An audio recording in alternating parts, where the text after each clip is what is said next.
How's it going, Zappa fans? Thanks for tuning in to another Music Maker guitar video. Josh here, as always. And I wanted to do a little bit of a Zappa video, return to the roots a little bit today. I'm just going to kind of talk about a riff, and we're just going to kind of go into a little bit. I just really analyzed like kind of the beginning of this solo. There's so much information in a Frank Zappa solo. Just like take one solo, you could analyze a lick for like a year. So that said, I'm just going to do a very, very little bit, and we're going to paint with a super, super broad brush here. But that said, this is the riff, okay? So it's basically kind of like a C-sharp pentatonic scale, C-sharp minor. But there's some blue notes and chromatic stuff going on in the riff. So you should be able to see everything below on the fretboard there. So we start on fret 2 on the low E string, right? F sharp. That's the 4.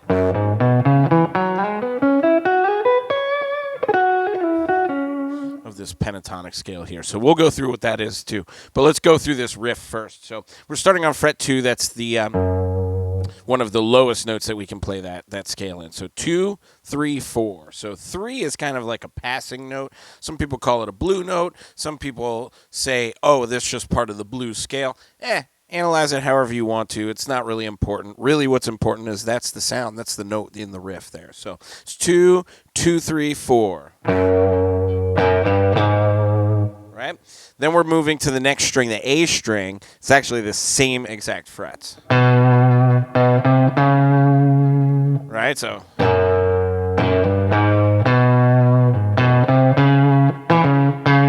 Then we're going to hit this note. It's E, D, it's on the D string, 2nd fret. And then right back to that note that we just came from, fret 4 on the A string. So it's 2, 2, 3, 4.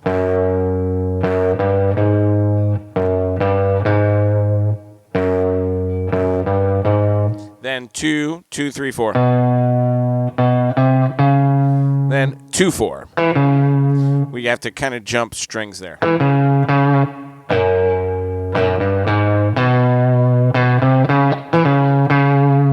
I like to put in that little grace note too at the end.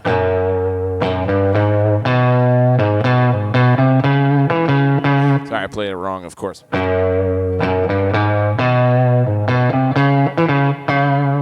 So you do like again,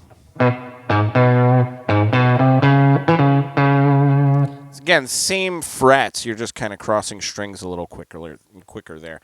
I would just experiment with it and play it how you hear it going with the recording the best. That's the easiest way to do anything and to get it to sound semi-legitimately good. Now, what I was doing in the beginning loop was playing the octaves. So that's 2 on the low E string, then 4 on the D string.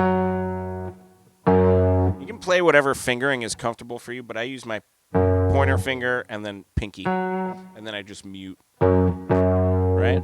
That way I can strum all the way through. You'll probably see some extra notes on the fretboard when I do that, but that's what I'm playing, right? Then it's a walk-up, so 2, 3, 4. So that's 2 and 4, 3 and 5, 4 and 6.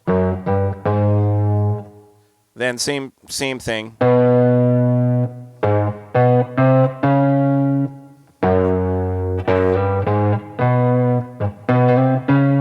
Then instead of doing this,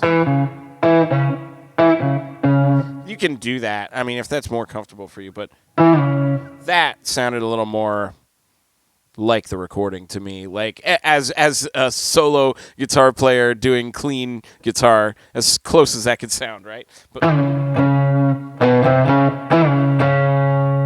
thought that sounded nice. So I'm just sliding up to fret 7 and 9, and then back down to 4 and 6. So that's 2 and 4, 3 and 5, 4 and 6. That's on the A and the G strings, the 5th and the 3rd, right? Right here. And then sliding up to E here.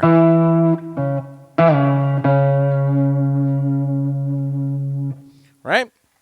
So that's that. Now, to get this solo, I mean, if you ask me, if you want to get as close as you can to a Zappa solo on like this particular tune, and this is not true in all Zappa solos, I just find that most of the recordings of the Muffin Man happen to have like a lot of just pentatonic information.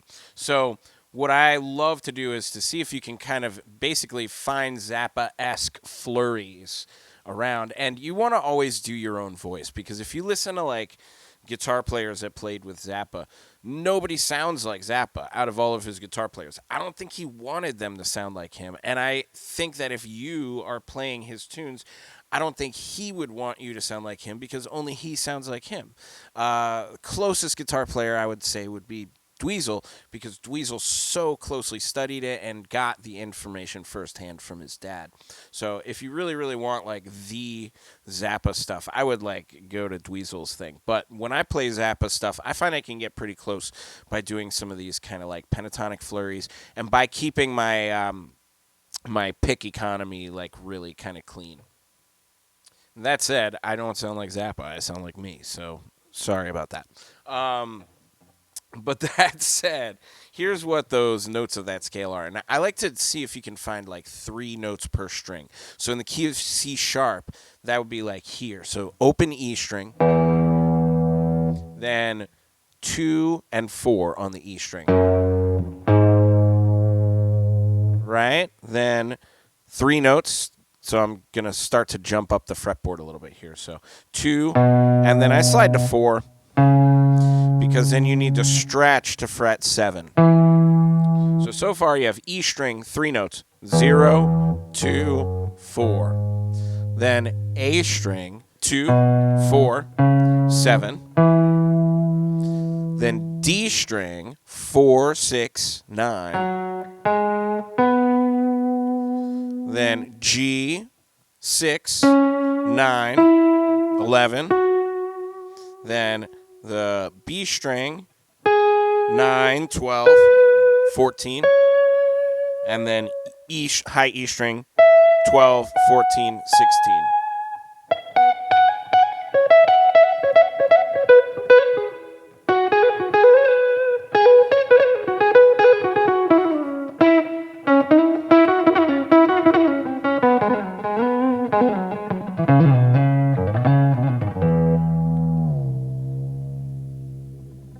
Right? So if you can kind of flurry through some of those.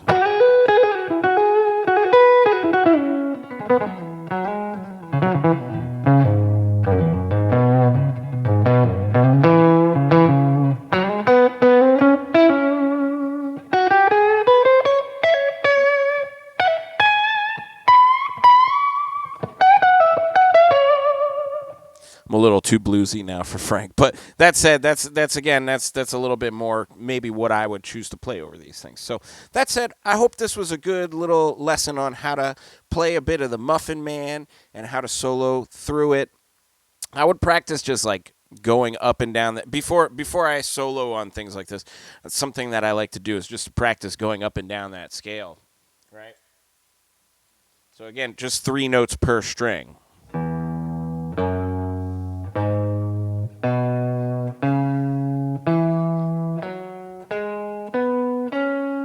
Usually I jump like the first.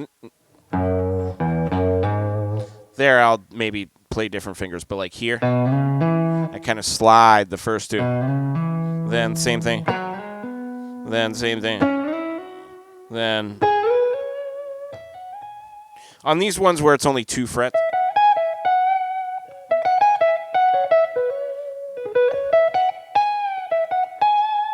then you can get away with not having to slide anything, you know. But like on these ones where it's maybe a 5 fret jump, if you have stubby fingers like me, you know,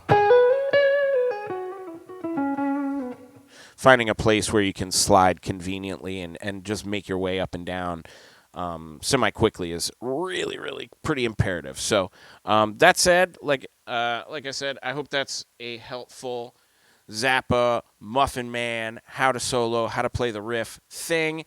If you want some info on the beginning part, it's all augmented chords and diminished chords. So like, right?